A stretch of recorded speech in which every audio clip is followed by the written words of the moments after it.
kami selalu pegang kepada firman Tuhan dan janji Tuhan bahwa segalanya pasti akan baik pada waktunya. Mari Tuhan, saat ini kami rindu kembali Engkau memberi kekuatan kepada kami, penghiburan kepada kami, nasihat-nasihat kepada kami lewat pemberitaan firman-Mu. Kami sudah siap mendengar. Tuhan, tolong ampuni terlebih dahulu segala dosa dan kesalahan hamba-Mu, dan bahkan Tuhan pimpin pikiran hati hamba dan lidah bibir hamba-Mu ketika membahas firman-Mu, agar tidak melenceng ke kanan dan ke kiri. Semuanya terfokus kepada mengenal Tuhan lebih dalam lagi lewat firman-Mu. Mari Tuhan, berbicaralah kepada kami sudah siap mendengar. Dalam nama Tuhan kami Yesus Kristus kami sudah berdoa. Haleluya. Amin. Amin. Silakan duduk saudara.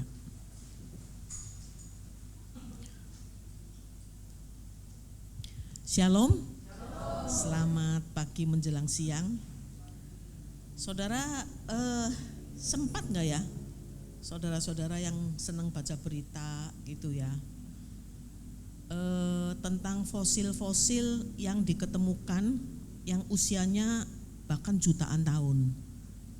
Lalu juga ada fosil-fosil atau kerangka-kerangka dari manusia yang ditemukan yang usianya juga kira-kira jutaan tahun. Ternyata, dan saudaraku, setelah saya dan suami selidiki, ternyata peradaban manusia itu sesungguhnya terjadi itu sekitar 6.000 tahun yang lalu. Menjadi pertanyaan, ya, kenapa ada fosil-fosil yang usianya jutaan tahun? Apa Alkitab itu salah? Itu sebabnya saya ingin ajak saudara-saudara sekalian untuk membaca firman Tuhan yang terambil dari 2 Petrus pasal yang ketiga. Surat Petrus, 2 Petrus pasal 3 ayatnya yang ke-8 sampai ayat yang ke-14. 2 Petrus pasal 3 ayat yang ke-8 sampai dengan ayat yang ke-14. Saya undang saudara bangkit berdiri. Kita membaca, jangan cepat-cepat saudara, pelan-pelan karena kita nikmati. Karena saudaraku, ayat demi ayat ini mengandung arti yang dalam, ya. Saya baca ayat yang ke-8, saudara 9 dan seterusnya. Saya membaca yang genap-genap, saudara membaca yang ganjil-ganjil. 2 Petrus 3 ayat 8 sampai 14, demikian firman Tuhan. Akan tetapi saudara-saudaraku yang kekasih, yang satu ini tidak boleh kamu lupakan, yaitu bahwa di hadapan Tuhan satu hari sama seperti 1000 tahun, dan 1000 tahun sama seperti satu hari.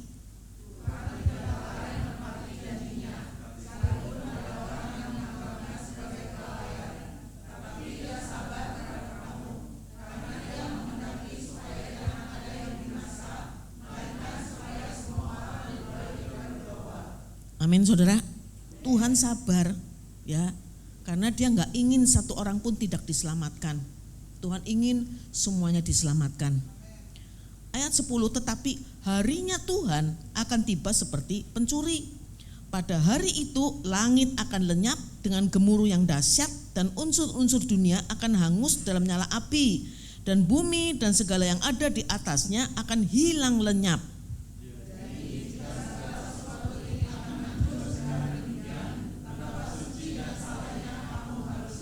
Amin.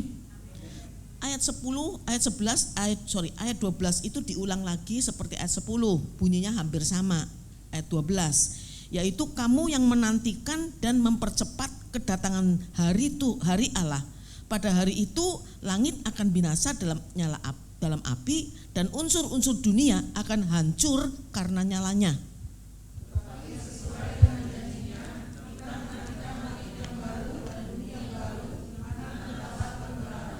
Sebab itu saudara-saudaraku yang kekasih, sambil menantikan semuanya ini, kamu harus berusaha supaya kamu kedapatan tidak bercacat dan tidak bernoda di hadapannya dalam perdamaian dengan Dia. Amin saudara. Terima kasih, silakan duduk. Jadi yang pertama-tama saudara, ayat 8 ini bilang begini ya, akan tetapi saudara-saudaraku yang kekasih, yang satu ini tidak boleh kamu lupakan. Harus diingat ini ya, bahwa di hadapan Tuhan satu hari sama seperti 1000 tahun, dan 1000 tahun sama seperti satu hari. Jadi intinya adalah, artinya waktunya Tuhan itu gak sama seperti waktunya manusia. Amin saudara. Satu harinya Tuhan 1000 tahun, 1000 tahunnya Tuhan satu hari. Unpredictable ya. Waktunya Tuhan itu bukan waktu kita. Jadi saya sempat, jujur saja dulu sempat ada keraguan-raguan. Kenapa ditemukan fosil-fosil yang usianya itu ribuan tahun dan jutaan tahun? Padahal menurut Alkitab, kalau kita hitung-hitung sejarah peradaban manusia dimulainya baru 6000 tahun yang lalu ya. Jawabannya ini saudara, ya kan, satu harinya Tuhan itu bisa 1000 tahun manusia, mungkin 1.000.000 tahun, kita nggak tahu saudara. Maka saya membayangkan pergaulan antara manusia dengan Tuhan di Taman Eden kemungkinan bisa ribuan tahun, jutaan tahun juga ya saudara, kita nggak tahu. Dan saudaraku, di dalam kurun waktu yang sangat panjang itu, hubungan manusia dengan Tuhan itu sangat dekat. Tuhan menciptakan manusia seperti gambar dan rupanya Tuhan, likeness ya, seperti gambar dan rupanya Tuhan. Tentunya ada maksud ya saudara ya, supaya bisa diajak ngobrol ya kan, bisa dijadikan sebagai sahabat. Dan saudaraku, Tuhan sangat baik. Dalam kurun waktu ribuan atau jutaan tahun, Tuhan sangat baik. Dan saudaraku yang dikasihi oleh Tuhan, maka untuk jelas, karena diciptakan menurut gambar dan rupanya Tuhan, artinya gak ada perbedaan.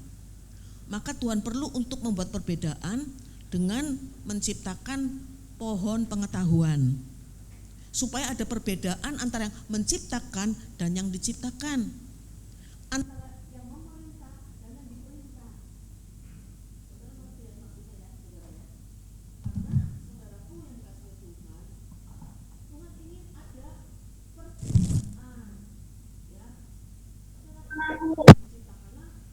Buah atau itu. Nah, saudara. Jadi saudaraku, ketika diciptakan Tuhan pengen tahu juga nih, manusia ini baik atau enggak ya, bisa taat kepada saya atau enggak. Karena saya kan yang menciptakan, saya yang memerintah, harusnya mereka tunduk terhadap saya, harusnya begitu. Maka saudara, manusia itu dikasih peringatan, ya kan? Semuanya boleh dimakan, tapi yang satu ini jangan, ya kan? Bukan hanya perintah saja yang keluar, tapi juga ancaman. Karena pada saat kamu makan, kamu pasti mati, metong, ya kan? Mampus, udah dikasih tahu loh, pasti mati, pasti mampus loh. Jadi saudara, artinya hubungan antara Allah dengan manusia terputus. Yang tadinya gak bisa mati, hidup kekal, amin saudara. Tapi gara-gara kurang ajar, udah dikasih tahu semua boleh dimakan, diperintahkan, diancam juga loh, gak takut, tetap makan ya. Oleh sebab itu Allah sangat marah besar. Bukan perkara makan buahnya, tetapi gak taat. Ketidaktaatan itu menggambarkan gak takut sama Tuhan, bener gak sih? Gak takut sama Tuhan dan saudara gak menghormati Tuhan, menyepelekan, nantang. Kan udah dikasih tahu pasti mati loh, tetap aja makan, artinya apa? Nantang. Tuhan marah besar saudara. Saya sebagai pimpinan di klub Jaya Raya, klub bulu tangkis bukan sumo, ya kan. Saudara, saya membuat peraturan-peraturan untuk para atlet dan juga pelatih. Ya, sudah ada aturannya komplit banget. Dan saudaraku, ketika ada yang melanggar peraturan, saudara, meskipun saya hamba Tuhan, saya harus tegas. Karena ketika peraturan itu kita berlakukan, harus ada punishment kalau nggak lakukan. harus ada hukuman dan juga penghargaan atau reward and punishment harus dijalankan. Sebab kalau peraturan itu dibuat, kalau kemudian ada yang melanggar dan tidak dijalankan, wah berat saudara. Itu akan membuat yang lainnya ikut-ikutan. Betul nggak saudara? Dan yang penting adalah dia nih mau atlet kayak mau pelatih, artinya Pak nantang gua gitu. Kan artinya nantang. Coba Bu Melda berani nggak hukum saya? Kan begitu. Jadi saudaraku yang dikasihi oleh Tuhan, maka ketika manusia tidak taat, Tuhan marah besar, maka apa saudara? Langsung dijatuhkan hukuman itu. Ya, saudaraku, ancamannya itu pasti terjadi, matilah. Maka mulai sejak saat itu terpisah ya antara Allah dengan manusia. Jadi saudaraku yang dikasihi Tuhan, di sini menggambarkan dan saudaraku kita mengerti bahwa waktunya Tuhan memang bukan waktu kita. Amin saudara. Ya. Dan ayat 9, Tuhan tidak lalai menepati janjinya, sekalipun ada orang yang menganggapnya sebagai kelalaian, tetapi ia apa? Sabar. Amin saudara. Dia, Tuhan kita tuh sabar terhadap kita. Karena apa? Karena Tuhan tuh menghendaki supaya jangan ada yang binasa. Jadi sabar. Harusnya mungkin sudah kapan-kapan tahun tuh, ya saudaraku, kiamat, ya kan. Tapi Tuhan tetap sabar. Karena apa? Karena masih menunggu orang-orang tuh balik kembali kepada Tuhan. Orang bertobat, manusia bertobat. Jadi karena dia menghendaki supaya jangan ada yang binasa, maka dia bersabar terhadap saudara-saudara dan saya, ya. Dan juga supaya bukan hanya jangan binasa, tapi juga orang yang sudah nggak percaya Tuhan, sudah serong, ya kan, bisa berbalik kepada Tuhan. Itu yang Tuhan inginkan. Dan saudara, kenapa Tuhan itu sabar dan Tuhan juga berkorban luar biasa untuk menyelamatkan manusia dari kematian kekal menuju kepada kehidupan kekal. Saudara, untuk menyelamatkan manusia dari kematian kekal atau neraka menuju kepada sorga, Tuhan rela menebusnya. Kenapa? Karena yang tahu hebatnya maut atau neraka itu Tuhan saudara. Di dalam Alkitab digambarkan terdapat ratap dan kertak gigi, disebutkan nyala api penderitaan yang luar biasa di neraka atau alam maut. Dan Tuhan tahu persis ratap dan kertak gigi itu menggambarkan orang yang kesakitan luar biasa. Dan penderitaan yang hebat seperti itu di neraka, di alam maut, itu sifatnya kekal. Tuhan lihat itu, maka Tuhan sangat takut dan sangat khawatir jangan sampai ada manusia yang ke sana. Kan begitu.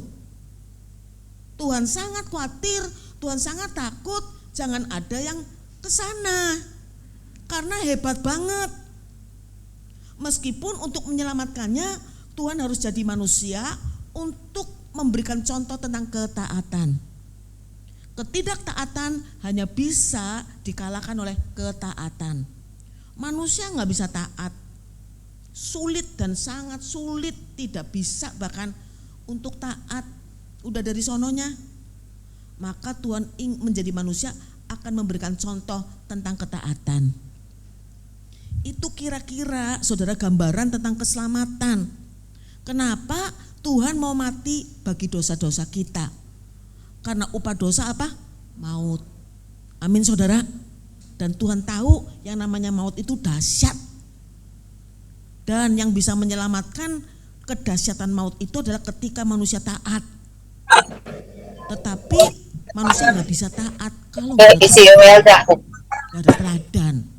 Makanya Tuhan jadi manusia untuk memberikan contoh teladan tentang ketaatan. Taat sampai mati, bahkan sampai mati di atas kayu salib. Sampai matinya dia taat kepada perintah Bapa di sorga. Amin saudara. Harus berkorban, kasih contoh, ditinju, mukanya ditutupin, ditonjok, ya. Itu pelecehan karena ditantang. Coba tahu nggak siapa yang nonjok? Emang Tuhan nggak tahu? Tapi Tuhan diam saja. Diadili dengan tidak adil pun diam saja, saudara. Diludahin mukanya pun diam saja, nggak boleh bales. Emang Tuhan nggak bisa ludah yang diludahin ke mukanya Tuhan itu terus dibalikin jadi api, jadi pedang kayak ya kan, jadi paku kayak gitu. Emang nggak bisa? Bisa, tapi Tuhan tidak lakukan, diam saja. Disiksa sedemikian rupa, dilecehkan, ditelanjangi, saudara, ya harga dirinya habis loh, saudaraku. Tetap diam saja. Ketika mati pun selalu menyatakan ampuni mereka, ampuni. Luar biasa. Itulah satu bentuk teladan dari Tuhan untuk kita lakukan juga. Amin, saudara. Jangan mau dikalahkan oleh kejahatan, kalahkan kejahatan dengan kebaikan. Tampar pipi kiri, kasih pipi kanan. Kalau nggak ada contoh nggak bisa. Tuhan sudah tunjukkan contohnya, meskipun berat. Balik lagi, selalu saya ulang-ulang peristiwa Taman Getsemani. Tuhan tahu beberapa jam ke depan apa yang akan dia alami itu berat banget, saudara. Yaitu apa? Nggak boleh bales dan sampai selesainya tuh harus taat. Memang nggak bisa Tuhan tuh menghilang, nggak jadi gitu. Karena dia udah tahu, makanya kan dia sempat ngomong, kalau boleh lalukan cawan ini daripadaku. Sempat ada pikiran takut dan gentar sampai mengeluarkan keringat seperti darah. Sedih sampai diucapkan hatiku sangat sedih seperti mau mati rasanya. Artinya dia ketakutan dan sedih banget, saudara. Ya, tapi saudaraku, dia sempat ngomong kalau boleh lalukan cawan ini daripadaku. Tapi dengan membayangkan ada manusia, ada saudara-saudara dan saya juga tuh teriak-teriak di alam maut, dahsyat menderita luar biasa.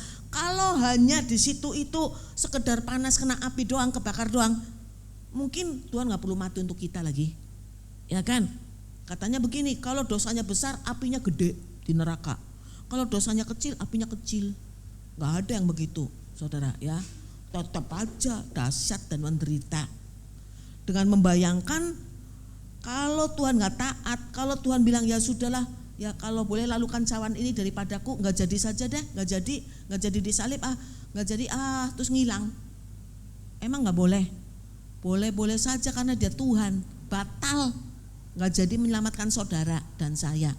Boleh saja, tapi kembali lagi dengan membayangkan kita ini ada di alam maut yang mengerikan itu, yang sifatnya kekal, mau mati lagi nggak bisa, ya. Timbullah belas kasihan. Amin. Salah satu sifat yang paling saya syukuri adalah Tuhan selalu timbul belas kasihan. Maka kalimatnya disambung, jangan kehendakku Bapa, melainkan kehendakmu saja yang jadi. Amin. Jadi Taman Getsemani, peristiwa di Taman Getsemani untuk saya merupakan sesuatu yang dahsyat karena Tuhan bergumul hebat. Jadi saudara-saudaraku yang dikasihi Tuhan, di sini dikatakan ya bahwa dia menghendaki supaya jangan ada yang binasa, melainkan supaya semuanya berbalik kepada Tuhan dan bertobat. Ya, kenapa? Upah dosa maut. Tuhan ingin supaya Pak, supaya kita jangan berbuat dosa lagi.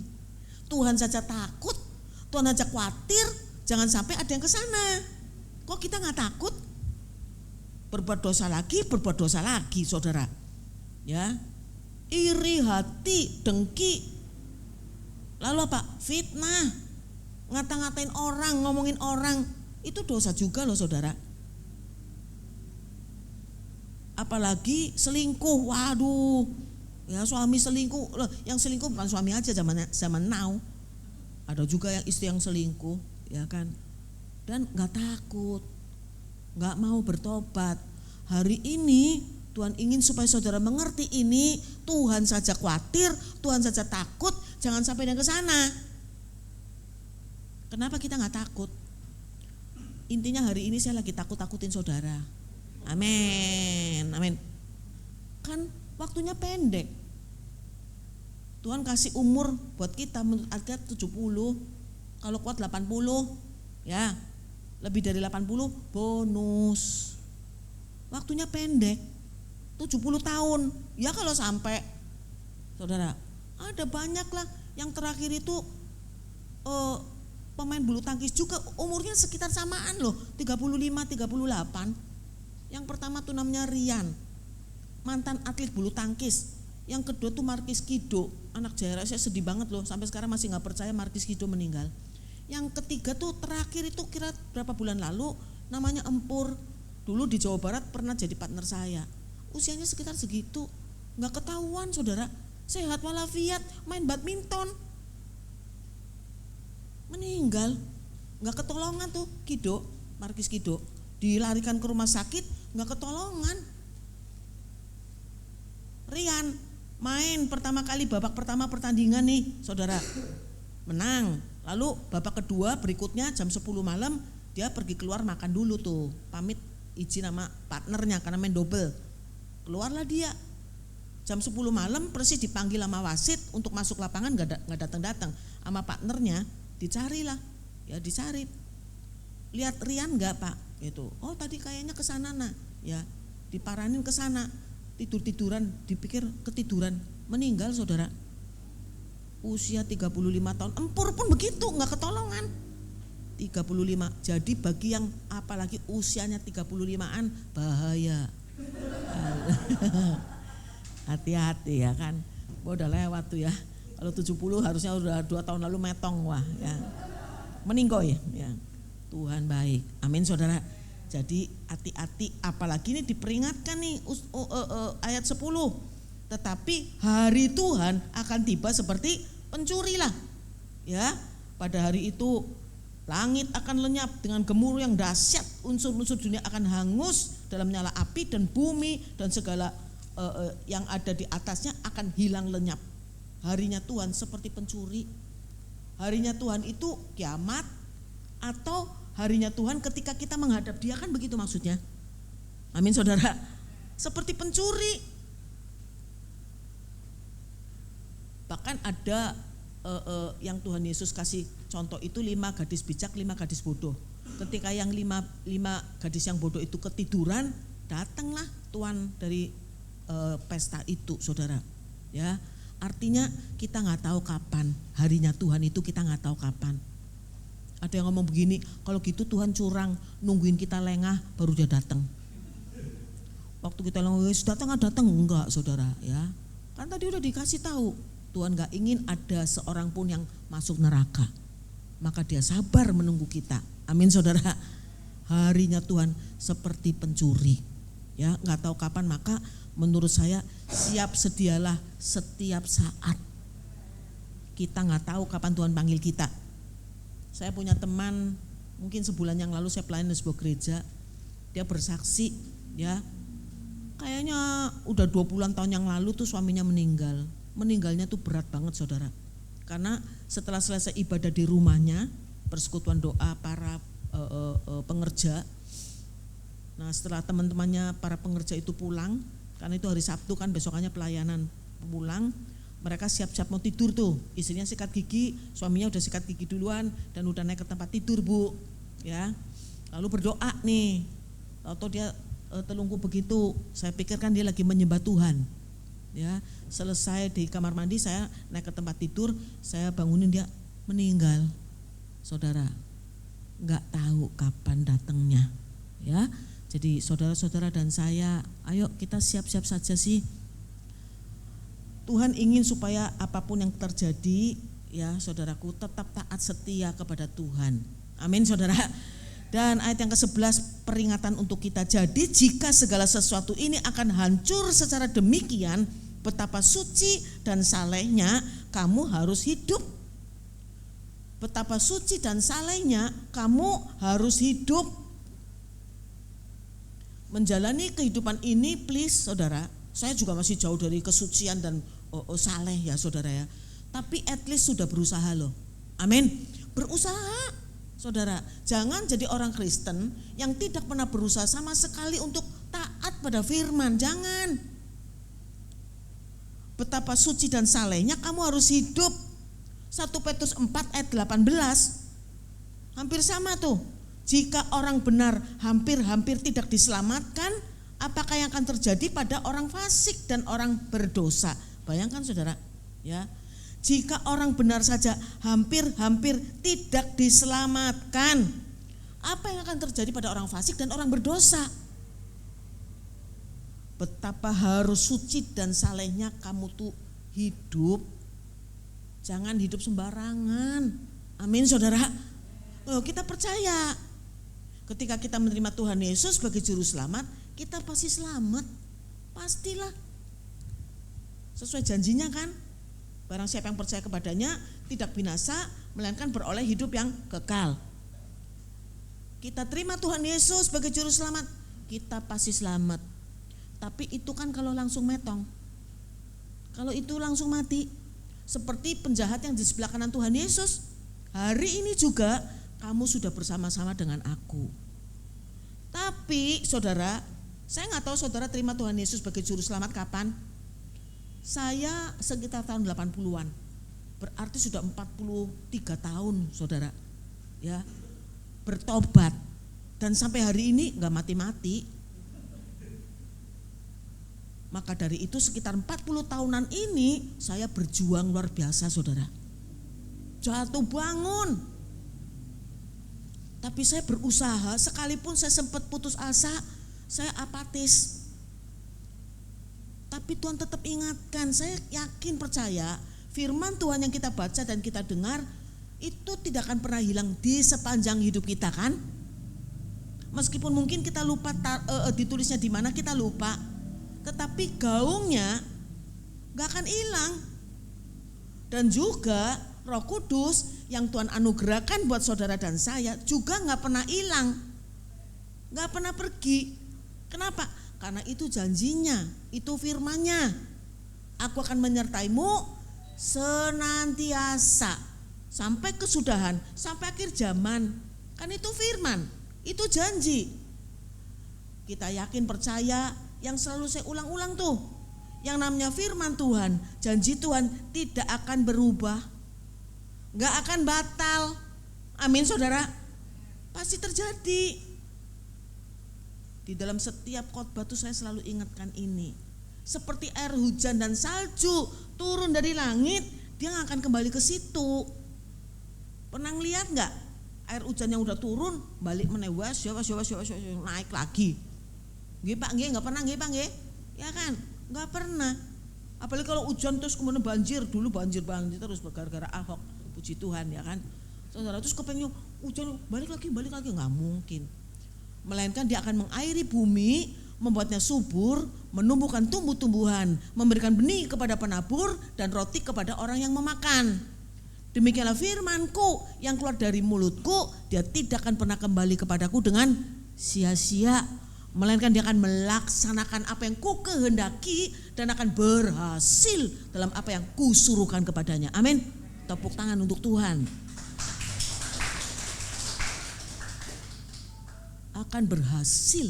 Jadi saudara, artinya apa? Gak mungkin gagal, gak mungkin batal. Jadi intinya saudara-saudara, Tuhan ingin, firman Tuhan katakan begini nih dalam 1 Korintus pasal 15. Banyak ayat ya, saudara bisa catat karena ini penting sekali saya bacakan. 1 Korintus pasal 15 ayatnya ke 1 sampai ayat 3 nih saudara ya. Dan sekarang saudara-saudara, aku mau mengingatkan kamu kepada Injil yang aku beritakan kepadamu dan yang kamu terima dan yang di dalamnya kamu teguh berdiri. Ayat 2, oleh Injil itu kamu diselamatkan. Pasti Injil atau kabar baik itu menyelamatkan saudara-saudara dan saya. Asal, masih koma nih, asal kamu teguh berpegang kepadanya, teguh berpegang kepada Injil itu, seperti yang telah kuberitakan kepadamu, kecuali kalau kamu telah sia-sia saja menjadi percaya. Jadi sia-sia saja. Ketika kita menerima Injil atau kabar baik itu dan kita diselamatkan, Tuhan ingin supaya kita tetap teguh berdiri, pegang Injil itu. Jangan nyimpang kanan, jangan nyimpang kiri. Maka disebutnya sia-sia. Jangan. Apa itu Injil? Apa itu kabar baik? Ayat 3, Sebab yang sangat penting telah kusampaikan kepadamu, yaitu apa yang telah kuterima sendiri, ialah bahwa Kristus telah mati karena dosa-dosa kita sesuai dengan kitab suci. Amin. Ini berita Injil. Yesus mati karena dosa-dosa kita. Seperti yang tadi saya terangkan. Kenapa? Karena upah dosa itu maut. Dan ketika saudara berdosa, sudah nggak ada kompromi, maut, saudara. Jadi Tuhan ingin setelah Tuhan menyelamatkan saudara-saudara dan saya dengan mengorbankan dirinya, bukan nyawanya saja, penderitaan dia terima dan bahkan kemuliaan, kehebatan, keagungannya dia nggak pikirin, semuanya dia tinggalkan supaya saudara-saudara dan saya bisa bersama-sama lagi dengan Tuhan. Amin. Tepuk tangan untuk Tuhan. Jadi saudaraku yang kasih Tuhan, kembali lagi di sini dikatakan ya ayat 14. Sebab itu dari 2 Korintus pasal 3 tadi ya. Sebab itu saudara-saudaraku yang kekasih, sambil menantikan semuanya ini, kamu harus berusaha supaya kamu kedapatan tak bercacat dan tak bernoda di hadapannya dalam perdamaian dengan Dia. Amin. Supaya kita tidak bercacat dan tidak bernoda. Ya, seperti tadi 1 Petrus pasal 4 bilang apa? Jika orang benar saja hampir-hampir tidak diselamatkan, apalagi orang berdosa, orang fasik. Intinya adalah saudara-saudara dan saya diminta oleh Tuhan, ya, kerjakan keselamatanmu dengan takut dan gentar. Jangan menjalani kehidupan setelah pertobatan itu sembarangan. Surat Kolose bilang apa, saudaraku? Menanggalkan manusia lama, mengenakan manusia baru yang terus menerus diperbarui supaya semakin lama semakin menyerupai Kristus. Kan kita nyanyinya semangat, ku mau sepertimu Yesus, disempurnakan selalu. Susah banget loh saudara, ya, mau seperti Yesus disempurnakan selalu. Supaya apa? Supaya layak masuk sorga. Jangan masuk sorga tuh ragu-ragu gitu. Terus kata orang Jawa celinguan, nggih Pak, celinguan. Jadi maksudnya masuk sorga tuh celingukan kanan kiri. Terus pakai ngomong, ternyata masuk juga. Jangan dong. Masuk sorga karena layak masuk sorga. Amin saudara. Iya. Kenapa? Karena sudah berjuang. Dan kita sadar ketika kita berjuang, saudara, Tuhan gak tinggal diam loh. Tuhan pasti semangati kita terus. Amin saudara. Berjuang ya. Saat saya dalam keadaan yang berat sekali dan saya marah sama Tuhan, dan puji Tuhan ya saudara, Tuhan gak pernah tinggalkan saya. Roh Kudus yang Tuhan anugerahkan pada saya, meskipun saya marah-marahin karena saya kecewa, minta apapun gak dikasih, ya pertolongan Tuhan tuh gak datang-datang, malahan dikata-katain orang, dihina orang, difitnah saudara. Pahit hati saya, sampai dia ngomong gini, saya meteraikan janjinya Ciim dengan darah Yesus gitu loh. Jadi saudaraku, dalam keadaan bukan saya yang berhutang loh, company-nya, perusahaannya itu berhutang kepada shareholder, para shareholder, pemegang saham. Tapi uang yang dikumpulkan itu kan yang megang kan bendahara. Bendaharanya lari ke India, bukan India, nehi bukan saudara kan, lari ke Belanda saudara. Tapi yang ditagih kan saya nggak ngerti apa-apa. Suami saya terlibat saudara. Jadi pada satu saat dia tagih. Yang ditagih itu bukan uang pokok, yang ditagih itu bunganya. Pada zaman itu bunganya 10% saudara.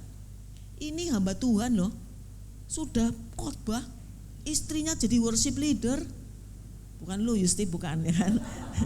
Saudaraku, tapi galaknya bukan main, paling galak malahan nagih-nagihnya. Dia tahu loh uang bukan di tempat kita. Jadi satu saat dia tagih hari Senin, karena saya janji hari Senin. Ya biasanya hari Senin saya sampai gak terima gajian loh, setiap gajian itu buat bayar-bayar. Gak kuat saya saudaraku. Dan pada saat hari Senin itu dia tagih, gak ada uang. Saya cuma bilang, saya janji hari Kamis saya bayar. Ya itulah dia jawab, saudara.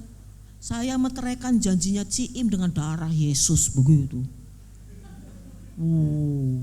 Itu berat banget buat saya. Saya bukan marah sama yang ngomong lagi, marahnya sama Tuhan. Kalau manusia masih melawan saya masih kuat. Tapi kalau Tuhan darah Yesus dibawa-bawa, berarti Tuhan nantang saya. Oke, silakan, malah nantang, saudara kan. Makanya 10 tahun lebih ya. Saudaraku, itu yang saya alami. Tapi kembali bersyukur, di dalam keadaan seperti itu sekitar 2 tahun itu saya gak mau ibadah, saya gak mau berdoa, marah.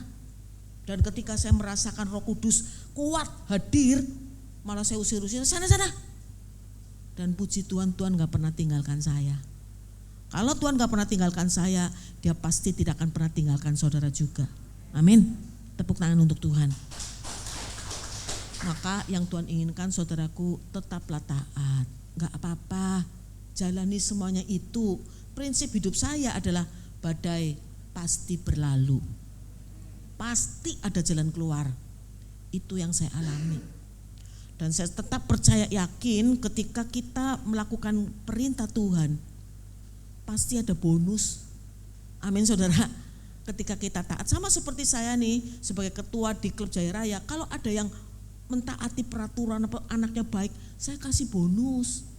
Ya, pasti itu, saudara. Apalagi Tuhan, pasti dikasih bonus. Di sepanjang karier saya, baik sebagai atlet, sebagai pelatih, sekarang sebagai ketua di klub Jaya Raya, bonusnya luar biasa. Enggak pernah hal-hal yang tidak terpikirkan itu bisa menang. Mungkin saya sudah saksikan di bulan Desember lalu lah, bisa juara kejurnas bergu, juara bergu antar klub kejuaraan nasional 2 tahun sekali, dan itu gengsinya klub. Waduh, saudara. Dan peraturan baru dari PBSI melarang atlet-atlet kita yang ada di pelatnas itu ikut main. Padahal atlet-atlet kita yang di pelatnas itu kuat-kuat tuh. Hendra, ya Setiawan, ada Rian Ardianto, ada Apriani, ada Gracia Polii, ya ada banyak lah saudaraku, nggak boleh main. Akhirnya kita ambil atlet-atlet yang sudah nggak ada di asrama Jaya Raya, tapi masih main di luar profesional, tapi udah tua-tua. Udah ada yang punya anak lagi, sehingga waktu kita semangati manggilnya ayo abah, mak, ayo mak, gitu saudara. Supporternya begitu, saudara. Pikiran menang nggak mungkin, ya udah yang penting kita partisipasi aja, karena kebetulan main di Jakarta juga nggak perlu ongkos. Main nggak mungkin menang, yang udah pasti menang kan dari Jarum, kuat banget dia, atletnya banyak banget, duitnya juga, dananya juga nggak terukur, ya kan, ya uangnya nggak ada seri katanya gitu ya. Bos BCA, ya saudaraku, udah pasti juara dong. Semuanya bilang kok Jarum pasti juara itu. Jaya Raya tua-tua, saudara, ya. Tapi puji Tuhan ya, saudara, nggak pernah terpikir sungguh loh waktu kejurnas bergu antar klub itu. Kan 8 klub tuh, saudara, 8 klub, ya. Dan saudara kita ada di klub bawah, Jarum di klub atas. Jadi saudaraku, singkat cerita, akhirnya masuk semifinal. Semifinal berarti dua-dua nih, ya, yang Jarum atas kita bawah. Dan saudaraku, puji Tuhan nih bisa masuk semifinal, aneh juga, karena bisa menangnya tuh 5-0, nggak pernah kepikir. Jadi tapi Jaya Raya dipimpin oleh nenek-nenek ini terkenal, ya kan, terkenalnya tuh kalau kejuaraan bergu pasti hebat. Jadi saudaraku, akhirnya di semifinal ini ketemu dengan klub yang cukup kuat sih, Mutiara cukup kuat juga. Puji Tuhan menang, ya kan.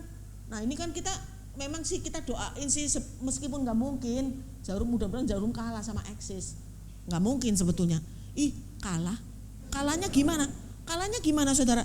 Jarum ini lawan Eksis nyepelein, ngerendahin, diturunkanlah tim kedua. Karena apa? Tim pertama dipersiapkan untuk lawan Jaya Raya di final. Jadi merendahkan Eksis, turunlah tim keduanya, kalah dari Eksis. Jadi di final kita ketemu Eksis, menang 3-0. Amin saudara. Tepuk tangan untuk Tuhan. Itu kan gak pernah terpikir, saudara. Menurut saya ya itu upah yang dari Tuhan buat saya sih. Amin ya saudara ya. Itu upah loh. Bahkan dalam satu pertandingan pun sudah harusnya kalah nih. Bergu juga, 5 partai juga, 3 tunggal 2 ganda. 4 partai udah main nih. Saudara, 4 partai udah main. Penentuannya partai kelima dong. Partai kelima pun saudara, penentuan. Game pertama udah kalah. Game keduanya ketinggalan poinnya. Saudara, lah tahu-tahu lawannya kesleo. Cedera saudara, dibalik tuh pertandingannya. Jadi akhirnya menang. Sampai-sampai ketua Pengprov Jawa Timur tuh, Wijar namanya. Dia jalan terus berhenti di kelompoknya Jaya Raya gitu kan. Kita kan satu kelompok duduknya kan sambil supporterin gitu. Sambil lewat gitu terus berhenti. Jaya Raya memang untouchable.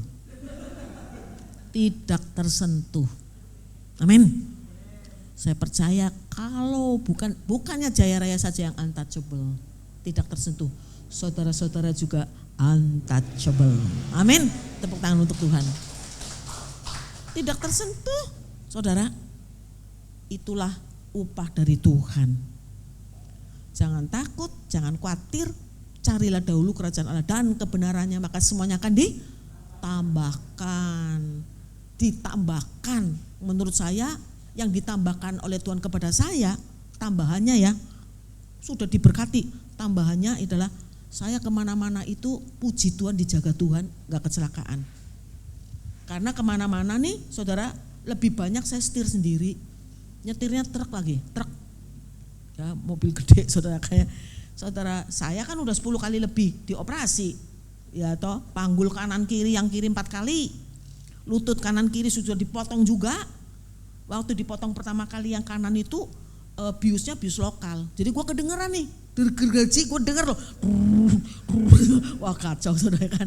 Saudaraku, tapi puji Tuhan umur 72 masih nyetir sendiri, bekerjanya di Bintaro. Jadi tahu dong kalau lewat TBC Matupang, itu neraka tuh saudara, semuanya truk di sana saudara. Wah tetap ngebut karena gue minta maaf saudara ya, lewat bau jalan saudara. Ngebut saudara ya, 120 gitu ngebut ya. Tapi Tuhan selamatkan. Amin saudara. Buat saya itu bonus. Jadi saudara-saudaraku yang dikasihi Tuhan, hari ini Tuhan hanya ingin mengingatkan kepada saudara-saudara ya, waktunya Tuhan bukan waktu kita. Percaya yakin Tuhan akan membuat semuanya indah pada waktunya. Tapi yang harus saudara-saudara ingat adalah waktunya Tuhan bukan waktu kita. Kapan waktunya Tuhan datang kita gak tahu. Kapan Tuhan panggil kita gak tahu. Yang Tuhan inginkan, kerjakan keselamatanmu dengan takut dan gentar. Betapa harus suci dan salehnya kamu itu hidup. Kenapa? Karena bumi akan lenyap, semuanya akan hangus terbakar habis. Dan jika saudara tetap berbuat dosa, upah kita apa? Maut saudara. Jangan sampai ke sana. Karena apa? Karena Tuhan sangat takut, Tuhan sangat khawatir. Jangan sampai saudara ke sana. Maka kalau Tuhan takut sedemikian rupa hebatnya, berarti kita tahu yang namanya maut itu hebat. Jadi saudara-saudara, kerjakan keselamatanmu dengan takut dan gentar ya. Amin ya saudara. Puji Tuhan. Tuhan Yesus memberkati saudara semuanya. Mari kita berdoa. Kami bersyukur kepada Tuhan untuk firman Tuhan pada saat ini. Kami yakin dan percaya ketika Tuhan berbicara lewat firman-Mu, Tuhan ingatkan kepada kami supaya kami hidup seperti sesuai dengan yang Tuhan inginkan. Mengenakan manusia baru, menanggalkan manusia lama, tidak berbuat dosa lagi. Mohon kekuatan dan dukungan dari Tuhan bagi kami yang berjuang untuk taat kepada Tuhan. Kami percaya Tuhan tidak akan pernah tinggal diam. Tuhan pasti akan menolong kami dan mendukung kami. Terima kasih Tuhan, apapun yang sedang dialami oleh jemaat-Mu di tempat ini, Tuhan tolong terus Roh Kudus-Mu terus berbicara kepada mereka sehingga mereka tidak akan menyimpang ke kanan dan tidak akan menyimpang ke kiri, melakukan apa yang Tuhan pesankan pada hari ini, tetap mengerjakan keselamatan dengan takut dan gentar. Terima kasih Tuhan, kami percaya juga ketika kami melakukan firman Tuhan dengan taat dan setia, Tuhan pasti sudah menyediakan upah bagi kami. Terima kasih. Yang sakit disembuhkan, mengalami masalah di dalam kehidupan, Tuhan akan berikan jalan keluar. Berkat-berkat Tuhan selalu tercurah kepada jemaat-Mu. Bahkan selalu dalam usaha mereka tidak pernah jadi ekor, selalu jadi kepala, selalu sukses, tidak pernah turun, selalu naik. Itulah janji Tuhan yang kami pegang. Terima kasih, biarlah nama Tuhan semakin ditinggikan dan dipermuliakan. Dalam nama Tuhan kami Yesus Kristus yang kami muliakan dan kami tinggikan, kami hormati, kami sudah berdoa. Haleluya, amin. Tuhan Yesus